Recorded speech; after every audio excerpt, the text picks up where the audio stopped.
We've got more striker chat. We're talking Sesko, Gyökeres, and Ekitike. They're all on the agenda. Partey's exit has been confirmed, and we've got loads more on this episode of the Chronicles of a Gooner Pod. Let's get into it.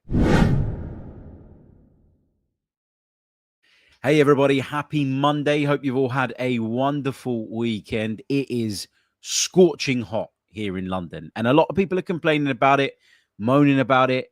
They're saying they're struggling to sleep, that our houses are built to keep the heat in, not out, which is all true. But don't you love this weather? Like, I adore it, man. I've got no idea why people are complaining about it. And we should stop complaining about it, because I promise you at some point this week, we're probably going to be sitting there bemoaning the fact that it is pissing it down with rain.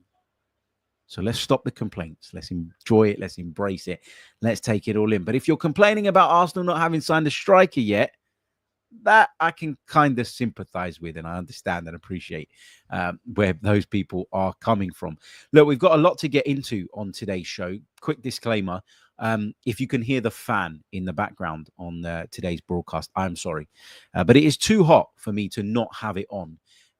It's either leave all the doors and windows wide open and get the noise from the neighbors and whatever else is going on around my place at the moment. And I've left the windows open, and you can probably hear some background noise anyway. But I couldn't close everything up and not have the fan on. It is just too hot. And I know I said I wasn't going to complain about it, and I promise you I'm not. But that's why, if you can hear a fan very faintly in the background, that is the case today. Good. Lots of people saying they can't hear it, which is great. Okay, let's say a few hellos to those of you joining us in the live chat. A big special hello to Mr. Evagoru, who I bumped into yesterday. He says, thanks for taking the time to chat to me face-to-face and chat Arsenal. Keep up the great work. Thank you so much, mate. And it was an absolute pleasure to meet you for sure. Hit the like button. People in the chat saying it now without me even having to, which is great. Big good morning to Andy, to John Tora, to Mark. We've got Alawe in there as well. We've got Afsar, Yogan, Ganto, Sniper Scope. He says, why am I moaning? Because I can't sleep. I can't do my job. My house is 27 degrees at night, and my daughter's nursery is 28. Buy an air conditioning unit. Stick a fan on. I don't know. Look, all right. Ideally, the temperature for England would be a little bit lower, but it's still better than the cold and the pissing rain, I think. Anyway, okay, let's get into today's first story. We've got a fair bit to get into, and I've wasted 3 minutes talking about the weather.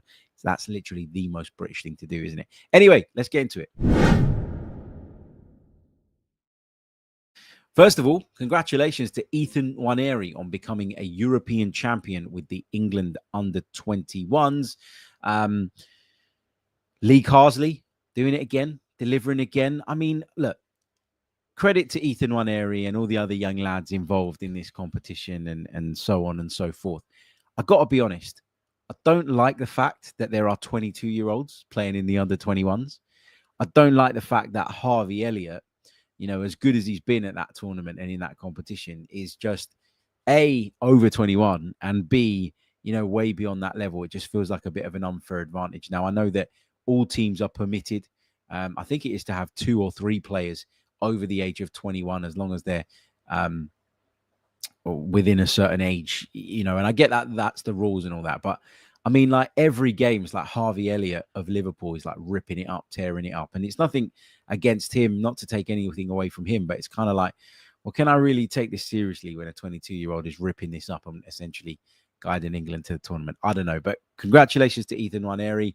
And it's another big experience for him. Started the tournament out as a starter. Hasn't always been the case in the latter rounds. I think a little tweak and change to the formation and system saw him moved out of the side, and he's been coming off the bench in the latter stages. But obviously he gets a medal, and it's a big experience and another big learning curve for him. So great to see that. Congratulations to our very own Ethan. David Ornstein has reported that Thomas Partey will leave Arsenal when his contract expires today. We've all known that this was coming for a while, but David Ornstein providing that confirmation for us yesterday. He says that a deal could not be reached between Arsenal and the 32-year-old, and that he'll take his time before deciding his next move. Now, this Partey thing has divided opinion, hasn't it? And, often as Arsenal fans, we do get into certain debates and discussions, some of which become so divisive that people start becoming complete and utter children and babies and arguing with each other online to the point where it's just not worth it and totally and completely unnecessary. The Thomas Partey thing has brought that out in a lot of people, I think, because there are two camps here.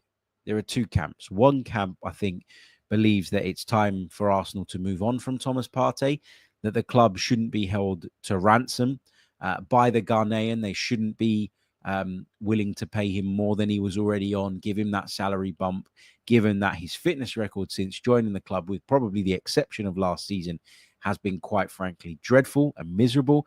But also on top of that, I think, there are other reasons as well that people are, wondering whether it would be right to persist with Thomas Partey. And there's a variety of those reasons: age, injury history, is he going to get better or is he only going to get worse, etc., etc.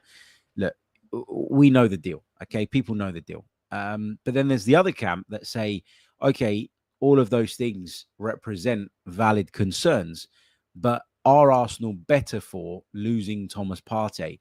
Or would we have been better off trying to keep Thomas Partey, not signing Cristhian Norgaard, using the money essentially that we would be paying to sign Cristhian Norgaard to give Thomas Partey that contract, and just banking on him for maybe one more year, 1 year plus one, I think is what the ideal contract offer would look like. Don't know if that's what Arsenal offered him, by the way, but in my mind, that would be the ideal solution and case and scenario. But I guess the Thomas Partey exit and the divide that that's caused is in part because there are a lot of people out there that are not sure about Cristhian Norgaard. Now, I'm not saying that Norgaard is a bad player, and I've never said that. And I did promise that we're not going to go too far down this rabbit hole anymore. I've said my piece on it. I've said my bit on it. And so there's no real need to kind of go over this ground again. But what I will very, very quickly just make sure that I get in there is that Cristhian Norgaard has to make a step up from Brentford. And he has to come into a completely different team, completely different setup, with a completely different style, with a completely different philosophy. And I don't think it is outrageous for Arsenal fans to look at that and think that might represent as greater, if not bigger risk than the risk of signing Thomas Partey up for another year plus a year or whatever it was. So I don't think it's a wild opinion. I take a little bit from both camps on this. Predominantly, my kind of feeling here is we're not a better team for losing Thomas Partey. If you go out and you sign a top tier defensive midfielder to come in, then you go, okay, fine. But the succession plan here is a risky one. And I don't understand why people can't see that. I think, yes, Zubimendi is going to be the starter. Yes, he's the one that we're going to bank on most of the time. But if there was a possibility of keeping Thomas Partey as that second natural DM, as that second natural six, then I think that was worth exploring. And obviously, Arsenal will tell you that they have explored that and an agreement couldn't be reached. And so they've decided to take this decision. And that's fine. Time will tell if it was the right decision or not. But you can't be upset at people for having a different opinion. And I've found a lot of this discourse online over the last week or so. Mate, I've taken pelters on social media for saying on TalkSport, and of course TalkSport do what TalkSport do, which is cut, clip, put it out. There isn't always the full context around it. But I've taken a lot of stick for saying, look, I'm not sure that this makes us better. In fact, I would argue at this point, until Cristhian Norgaard shows me that he's capable of stepping up to this level, I would, if anything, make the argument that we're probably slightly weaker for that. But it's not an outrageous opinion to have, and I'm not sure why people feel it is. Anyway, let's move on to another story. We're going to talk about another player that Arsenal are said to be really keen on signing this summer, and that is Valencia's Cristhian Mosquera. According to Fabrizio Romano, Arsenal have agreed personal terms with Cristhian Mosquera, and there's no problem there. He reported that Arsenal's opening proposal of 14 million euros in terms of its total value was rejected by Valencia. He says that Mosquera wants to go to the Premier League, that he wants to go to Arsenal, and the Gunners hope to get this deal done for between 20 and 25 million euros, which will be partly made up of add-ons and bonuses. Now, there was a hope that Arsenal would get this deal done for less than 20 million. Those were the noises and the reports that we were getting and hearing at the time where this link was first made. So, yeah, I mean, it looks like we're going to have to pay a little bit more than we'd like, but I'm quite intrigued by the prospect of Cristhian Mosquera, if I'm being honest. I think he's a player that has the potential to grow and develop, and I think the price point we're talking about falls within that bracket of acceptable risk, if that makes sense. So, you know, every signing represents a gamble. Every signing represents a bit of risk. But I think there should be a cutoff point in terms of what you're willing to spend on those players that are risky. And for a centre-back who has still got a fair bit to prove, obviously he's a Spanish under-21 international, and you don't get into that team without having something about you. I think for that reason, and looking at some of his highlights and some of his clips, and we've got a Patreon scouting video on Cristhian Mosquera coming out over the next couple of days, which you guys will be able to check out. If you are patrons of the Chronicles of a Gooner, you can sign up to be one, by the way, via the link in the description, should you so wish. But yeah, I think if you get to sort of 20, 25 million euros, you're talking about around about the 20 million pound mark as the kind of top line and the kind of limit. I'm fine with that. So yeah, I think for us, you know, if you look at our centre-back options, I think with the fitness troubles that White and Timber have had over the course of the last couple of seasons, I don't think it's wise to bank on them as being right backs and centre backs. And then you think about Takehiro Tomiyasu, the fact that he's pretty much, you know, unavailable permanently at the moment. Trying to think of a better way of putting that, but that's how it feels with the Japanese international. So you could factor that in. Then you look at what we do have in terms of centre-back cover. And obviously, Calafiori's an option there, just like Ben White and Timber are. But he was brought in, I think, predominantly as a left-back. So centre-back cover, you're looking at Jakub Kiwior, really. And as good a job as he did when he came in towards the back end of last season and when he played in those big Champions League games and all the rest of it, I do think that he is so much more comfortable when he plays at left centre-back. And so we have a bit of a gap and a bit of a hole at right centre-back. And Cristhian Mosquera would feel that he'd complete our defensive unit. Do I think that Arsenal would be looking to spend 20 to 25 million euros on another defender this summer if Tomiyasu was fit? Probably not. But you factor that in. You factor in that Zinchenko's probably going, that Tierney's already gone. And I think this makes sense. So, yeah, hopefully Arsenal push forward and move on with this one. And I'm really, as I say, intrigued and curious more than anything probably to see how Cristhian Mosquera gets on. Right, a few more stories to talk. We're going to discuss announcements. Do we think we're going to get any announcements over the course of the next week? We'll get into that next. It's the world's worst kept secret. Arsenal have signed Martin Zubimendi. But when are we going to get the announcement around that? When are we going to get the announcement around Kepa Arrizabalaga? And can we expect an announcement regarding Christian Norgaard this week as well? The truth is, I don't know for certain, but I'm expecting Arsenal to announce the Zubimendi thing as soon as is possible, while adhering to the request of Real Sociedad to ratify this transfer post July 1st. Now, July 1st has been talked about a lot. PSR stuff, resets, all the rest of it, and we know that a lot of people are now expecting to see that movement, and Arsenal will know that. Arsenal will know that in terms of confirmation and in terms of those official announcements, they need to start getting those out. And they know that, you know, work's been going on in the background because they've been doing it. They know that they've been working on certain things. But with the 1st of July comes a pressure. And obviously Arsenal are travelling out, I think, on the 16th or 17th of July, out to the Far East to begin that pre-season tour. And they'd love to have as many of those players that will be coming in through the door. They'd love to have as many of them in with the squad and on board as soon as possible. It's interesting as well. Tony Cascarino was on TalkSport over the weekend, and he said that he'd heard from a contact that Kepa was already involved with, with Arsenal at this stage, even though, again, that hadn't been officially confirmed yet. Don't know if that's true. But I think for me, yeah, we've got to start getting this stuff out there. We've got to start getting it moving. If anything, just to take the pressure off a little bit and to change the narrative a little bit.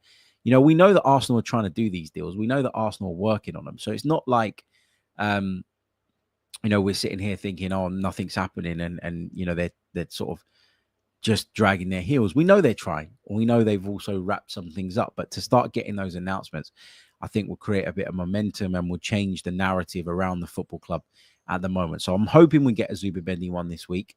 I'm hoping we get a Kepa one this week. And then even if we roll into next week for Cristhian Norgaard, I don't think people will have too much of an issue with that. But we just need to get the ball rolling in terms of showing the public that we are indeed strengthening the squad and trying to improve things as best as possible. On Cristhian Norgaard, we have put out a scouting video on him. We put it out on the Patreon page yesterday, which you can go over and check out. Patreon.com/The Chronicles of Aguna is the way to find it. The link is in the description below. Here's a very, very short snippet of the Cristhian Norgaard chat and video that we did yesterday. So have a look. Hope you enjoy. For someone like Cristhian Norgaard, this is what I'm more interested in. What can he do moving forward? I know he can defend. I know he can destroy. I know he can break up play.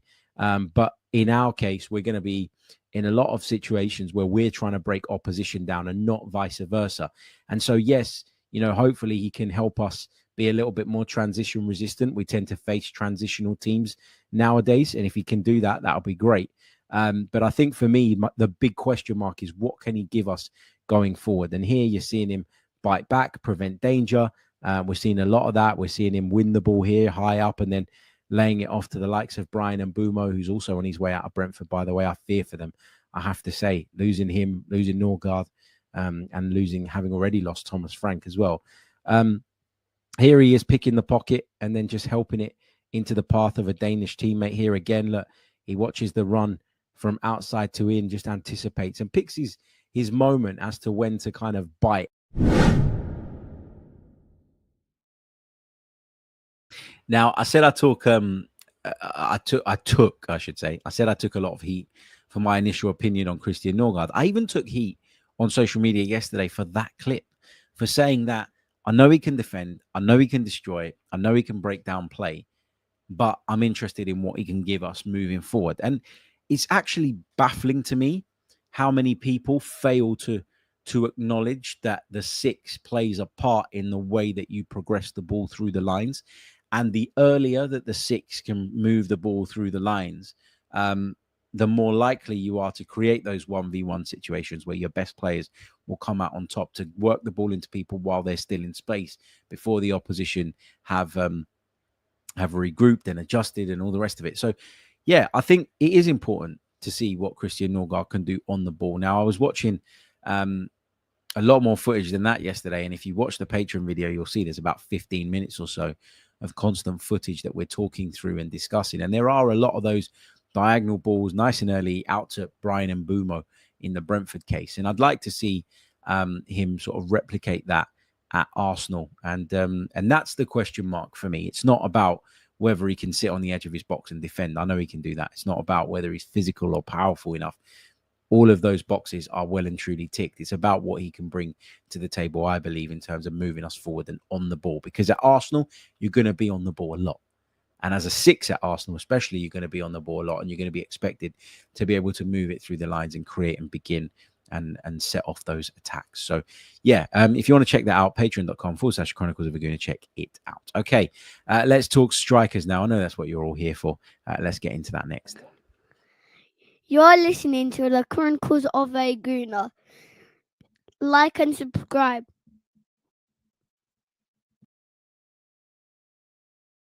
That's right. You're listening to the Chronicles of Aguna podcast. Like and subscribe. Let's talk Viktor Gyokeres. What is the latest there? Now, honestly, for a while, my gut feeling has been that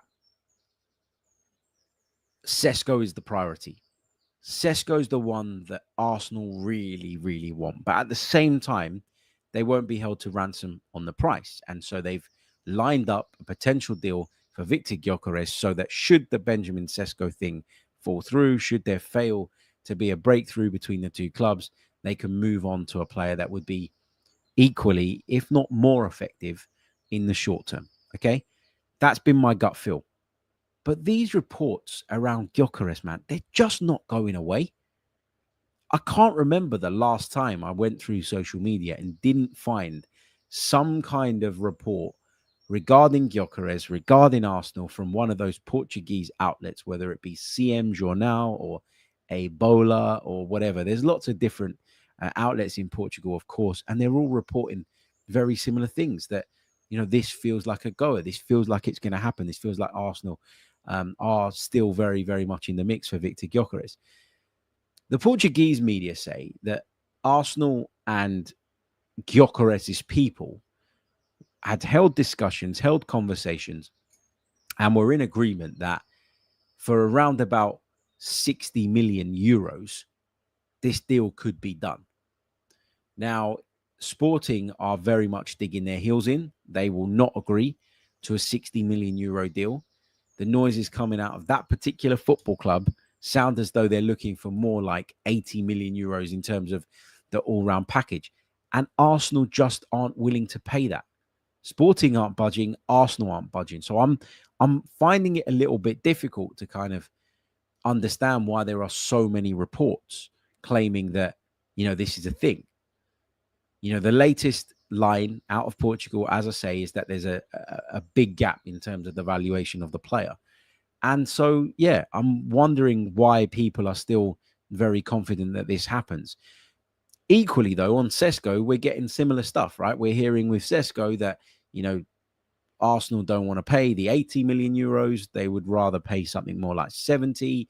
Bild were reporting that 70 feels like a more realistic price. By the way, the other day, they were not saying that RB Leipzig had dropped their price or had changed their expectations. So there was a little bit of a conflict there in terms of what was being reported on social media by some of the aggregators versus what the reality of the article was. So you've got to bear that in mind and you've got to take that into consideration. But basically, right, long story short, it doesn't look like we've agreed a deal for either of these two players. Not Sesko, not Gyökeres. And as an Arsenal fan, when you've been led to believe that there are literally two options on the table, there are two players that Arsenal are really, really big on, and the window's going on and on and on and on and on. And now I'd acknowledge that we're not exactly at the critical stage yet, but pre-season isn't far away right now. If you know that Arsenal are in for these two players and you're not hearing of any progress and all you're hearing is, Sporting are digging their heels in over the price, and then, look, RB Leipzig are digging their heels in the price as well. There comes a point where, as an Arsenal fan, you just go, come on, just pick your man and do what it takes to get it over the line. Now, I realize that that's a very simplistic way of looking at it. I'm not taking into account the financial sort of, impacts and all the rest of it. And, also there's something to be said for not essentially having your pants pulled down in the transfer market because of what that says about you as a football club and how that impacts and affects future negotiations for other players as well.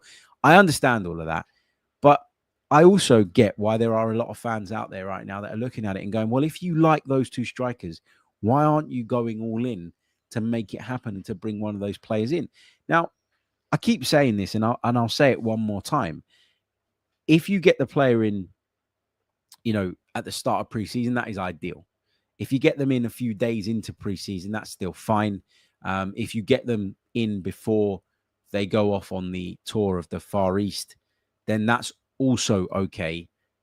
It's not the ideal scenario. I'd rather that you get them in at the start of preseason, of course. But Arsenal will probably prefer to use that time to further negotiate and get a better deal than they will be fussed about whether the player is there ready to go and available for the very beginning of preseason.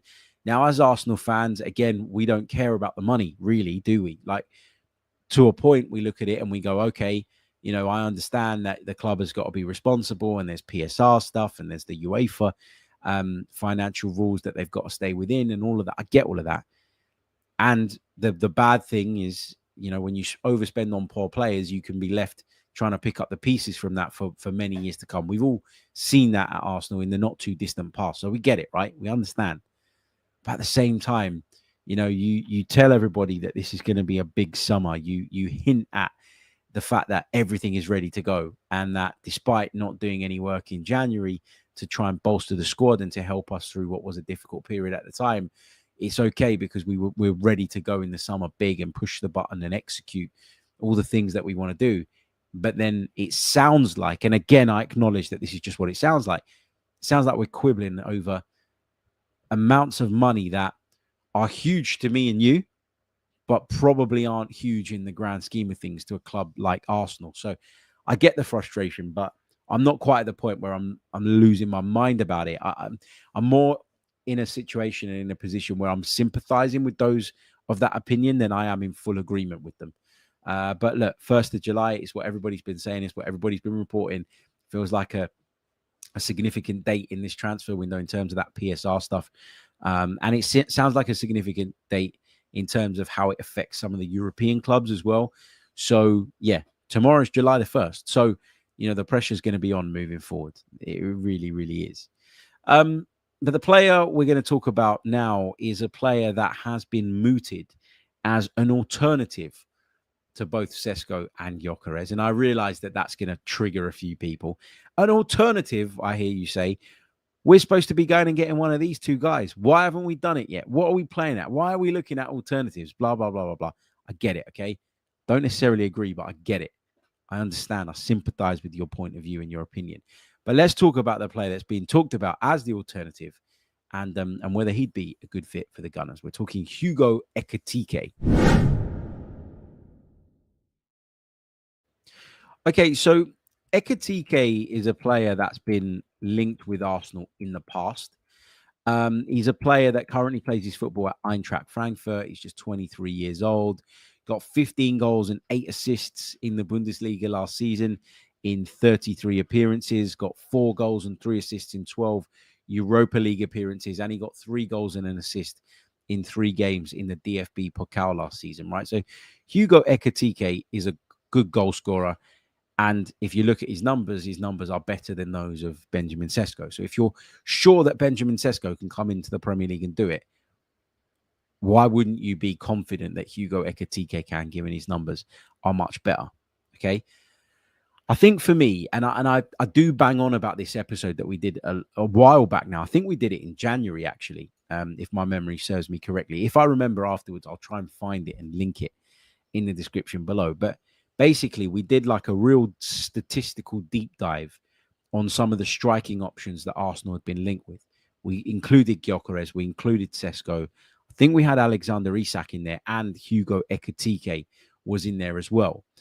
And if you look at the numbers and the underlying metrics, and I'm not a stats first guy normally, I do think stats are helpful in the way that they can help prop up, prove or disprove an argument. But I don't think they're the be all and end all. I think sometimes you've got to trust the eye test a little bit as well, and judge players based on what you're seeing and how you're feeling at the time of watching them. And profile-wise, if you look at Alexander Isak, what do you think of? You think of a big, tall guy, big frame, but very, very skillful. Technically excellent. Brilliant ball control, brilliant dribbling ability, fantastic finisher. Technically, Alexander Isak ticks pretty much every box. I'm not saying Hugo Ekitike does now or at this stage in his career, but if you were to compare all the strikers that we've been linked with to Alexander Isak, the one that is the most similar, and we all agree that Alexander Isak is the one that is most similar is Hugo Ekitike in terms of his skill set. So back in January, I was looking at Ekitike and going, you'd be a decent alternative to Alexander Isak. What people are being put off by is the fact that Ekitike's got a 100 million euro release clause. Now, that translates or converts to around about 85.6 million, I think, when I had a quick look at it this morning. But just because his release clause is at 100 million euros, that doesn't mean that Eintracht Frankfurt wouldn't be tempted by an offer of 70 million euros, 75 million euros. It doesn't mean that if the player was pushing from his side to get out of there and get down to Arsenal and in the Premier League and really forcing it from his side, that Eintracht Frankfurt wouldn't compromise on the asking price and wouldn't accept something lower. A release clause is there to protect the club against having to sell the player for lower. But it doesn't mean they won't sell the player for lower. There are lots of players out there with release clauses who move for far less than those release clauses. So what I'd say to you is, yeah, you can make the case and you can argue that 100 million is ridiculous for Hugo Ekitike at this stage in his career, and it's an excessive amount of money to ask for. And I would completely agree with you. But what I struggle with is, if you're talking about Sesko at 80 to 100 million euros, and that's the price point that RB Leipzig is said to be hoping to kind of get to and achieve in these negotiations, and he scored less goals than Hugo Ekitike, who's got a slightly higher release clause, but again, there's the possibility that Eintracht Frankfurt deal at less. Why are people so sure about Sesko, but not sure about Ekitike? The records are pretty much similar. There ain't that much difference. If anything, Ekitike's is better. And the eye test tells me that Ekitike has the potential, I think, to go on and be a better player. Now, I'm not saying I don't want Sesko, and I'm not saying I don't want Gyokeres, and I'm not saying I'd be upset if we signed either of those two over Hugo Ekitike. But I just don't get why people are quick to dismiss Ekitike's ability, his potential. The Sesko signing is based just as much on potential as anything else. Yet people are fine with that, but wouldn't be fine with Ekitike. So that's where I'm a little bit mystified and a little bit confused. Like, where Sesko has the advantage is physically. He's bigger, he's stronger, he's got a great leap on him. I understand all of that stuff. And there's a lot of people that would tell you that for the Premier League, that stuff is important and maybe more important than it would be in other leagues. But yeah, I'm not saying we're going to sign Hugo Ekitike, and I'm not saying that we should sign Hugo Ekitike over the other two necessarily. But as far as alternatives go, he's a pretty good alternative. And if I can make a case based on the numbers, and people love to throw numbers at me, then the case would say, and would be along the lines of, yeah, Ekitike is as good and Sesko is as big a risk, not just physically, but he's as big a risk as Hugo Ekitike. So yeah, it's interesting, isn't it? It's interesting. Again, another classic case of the divide within the Arsenal fan base. But yeah, I like the player. I do. And I wouldn't be against us exploring that for sure. Anyway, we're going to spend the rest of the show taking your thoughts and questions from the live chat. So let's do that now. Don't forget, if you haven't done so already, leave a like on the video. It really, really, really does help in terms of getting that video out there and getting that podcast out there. Massive thanks to the good people, of course, at... what's the name of the website again? I got to bring this up. Hold on a second. Where is it? Because I got this email this morning. Million Podcasts. Big thank you to Million Podcasts. Now, I don't know what this is based on, and I don't know who decided this, but they have ranked Arsenal. They have... I can't even talk because I'm distracted because I'm trying to read this. They have ranked the Chronicles of Aguna as the third best Arsenal podcast out there. Now, I'm sorry, I don't think it is. I think there are others that are better, but it's nice to be ranked in that place, obviously behind Arsblog, the GOAT, and an Arsenal Vision as well, the also GOAT of the Arsenal podcasting world. So yeah, to be third there is amazing. So thank you for that. But yeah, anyway, let's get into your questions. Let's get into your thoughts. Where are we at in terms of likes right now? I don't think I can see because it's not showing up on my page for whatever reason. Let me check via my phone because I'm keen to make sure that we get the likes on the board today. It's really, really important. It's Monday. Let's start the week off with a bang, shall we? Is this going to load? Having a nightmare with my phone this morning. It's over 575 of you with me live right now, but we've only got 108 likes on the board. Come on, let's get it up to 250. It would really, really help. Right, let's take your questions. Let's take your thoughts from the live chat. We'll do that now.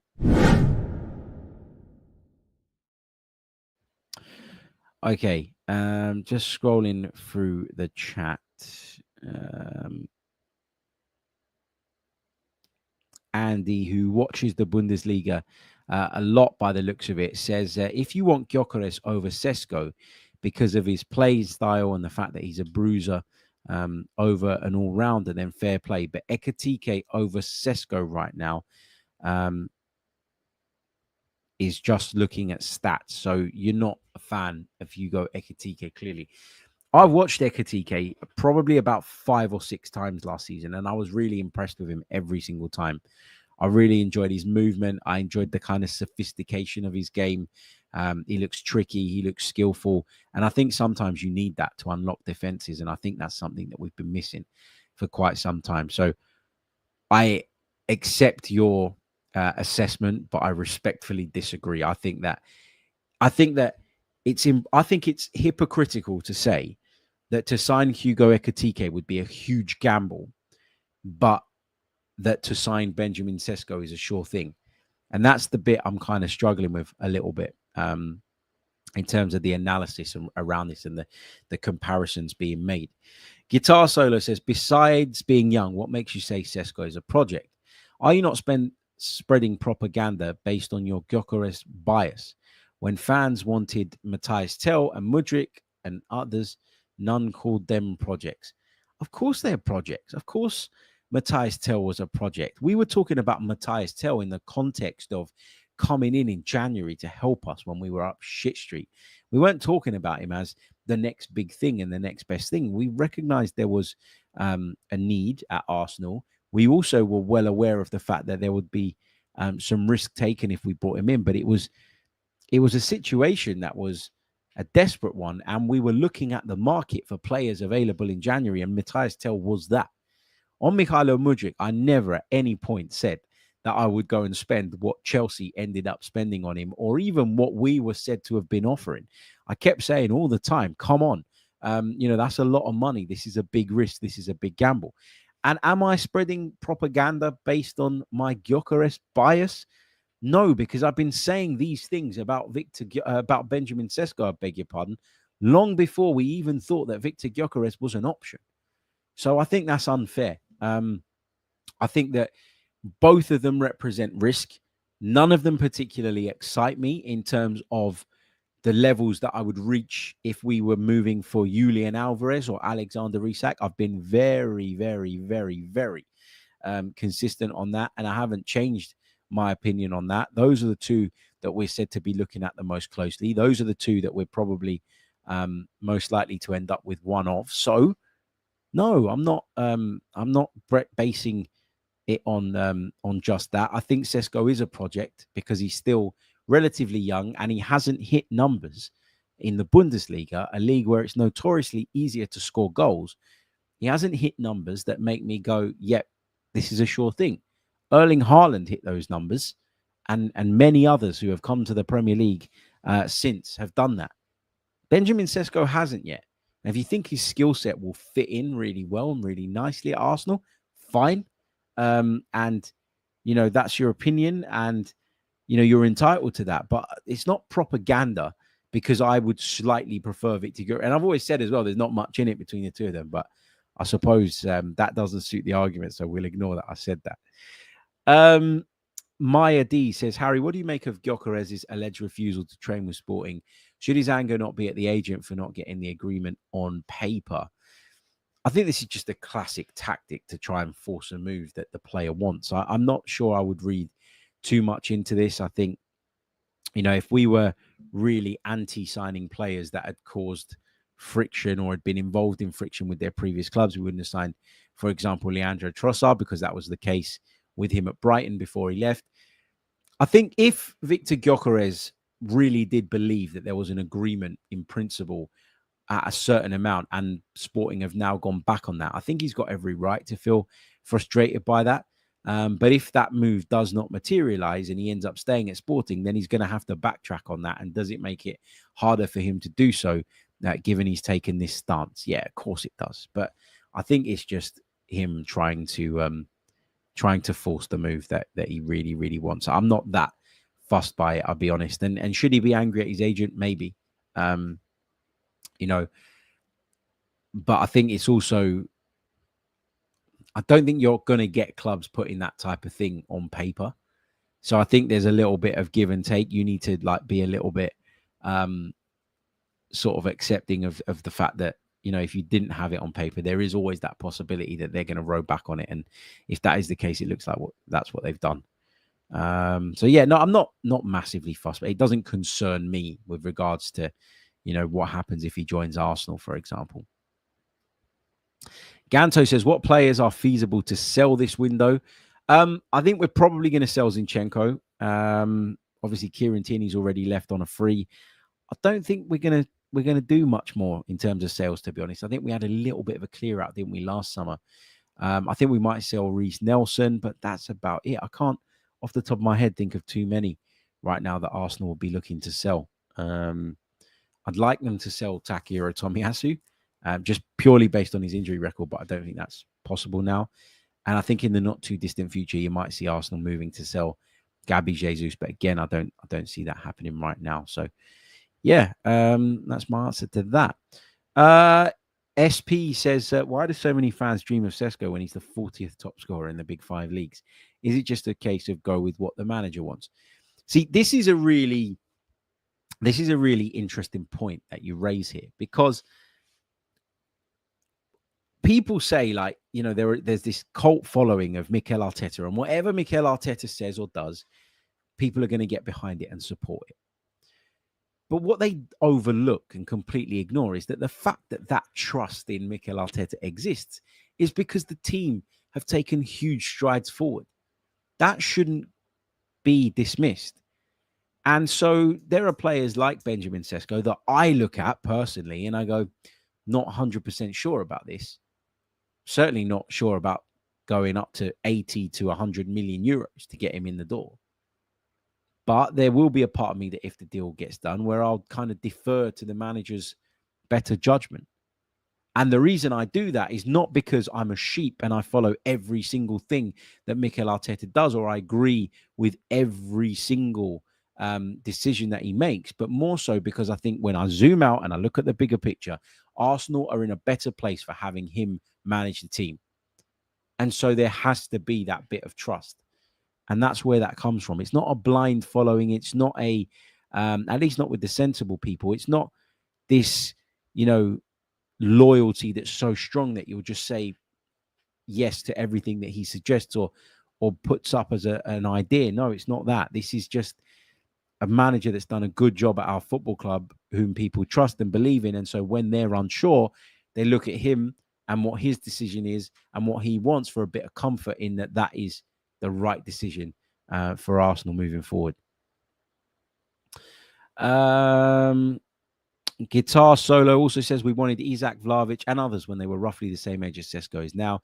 Never called any of them potential, so Watkins is too old, Sesko is too young. That leaves us with a small age gap. You're just generalizing.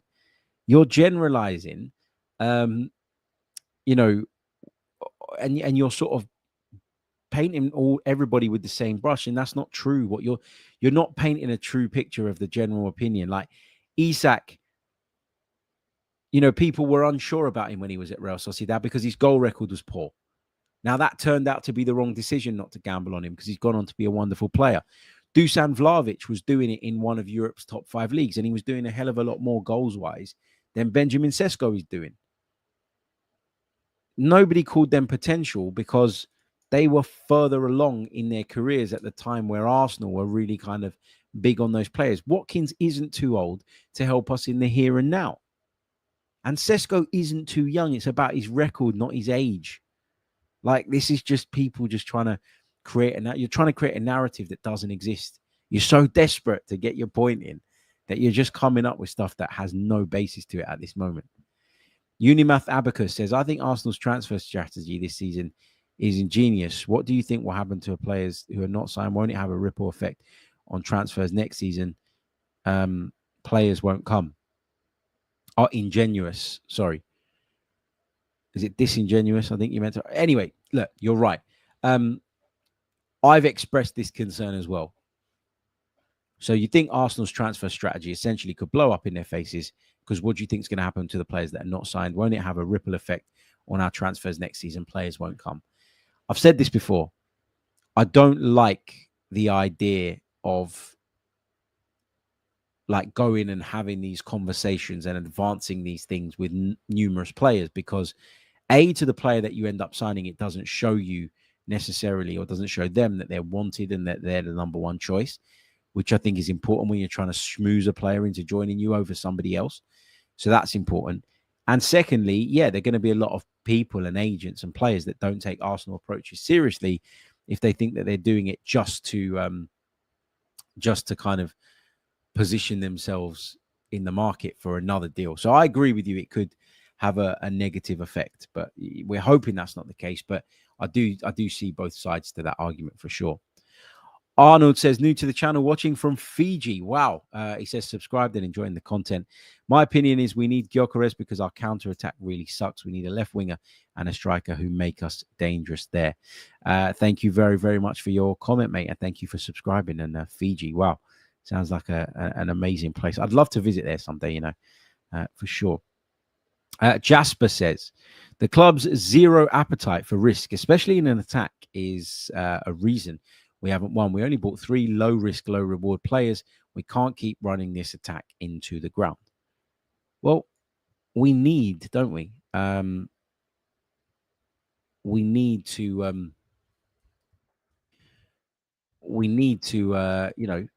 go out and bolster that attack. Everybody knows that. Everybody knows that. Everybody knows that we've got to spend big on the attack this summer because it's the area of the team where we haven't really invested enough to expect the top return. And people keep talking about Kai Havertz. The reality was we signed him as an 8, and we've then moved him up to centre forward, probably out of necessity more than anything else. And he's done quite well there. And I think probably he will play there at various points moving forward, and that's fine. But that wasn't an investment in the attack. It felt like an investment in the midfield at the time, didn't it? And yes, I've just Googled it. Ingenuous is a word. I apologize. I wasn't sure myself. It says ingenuous means of a person or action, innocent and unsuspecting. There you go. But yeah, I do think that we've lacked that investment in the attacking areas, and it's time that we caught up in that sense because our attack has gone a little bit stale. It has. And I think we all felt that at various points last season. Bill McClintock says, should we sign Eze now rather than wait for a possible yes or no later from Rodrigo? Yeah, I'm happy with the idea of moving for Eberechi Eze, but are Arsenal going to do that at this stage? Honestly, I don't know. So we'll have to wait and see.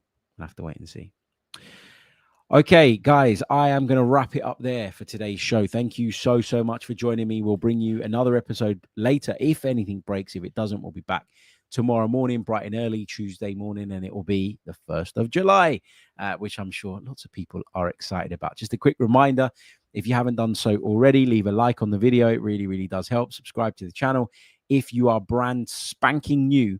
And if you're listening to us on audio, Apple or Spotify, leave us a review. That really, really, really does help. Also, check us out on Patreon. You can watch the full Norgaard scouting video, and there are a few on there for you to sink your teeth into. We've done a Zubimendi one. We've done a Salah one, Sesko, Gyokeres, and the Norgaard one. So there's 4 on there now. They're all linked in the description, by the way, if you're interested. Yeah, thank you so much. Like, subscribe, all the rest of it. Don't like the chat, like the actual video. Remember, that's what it's all about. And I will be back very, very soon with more. Thank you for your questions. Thank you for your interaction. I do appreciate it. I love the challenge. I love the questions. It's all great fun. I'll see you all very, very soon. Until the next one, take care of yourselves and have a wonderful day. Up the Arsenal. Goodbye.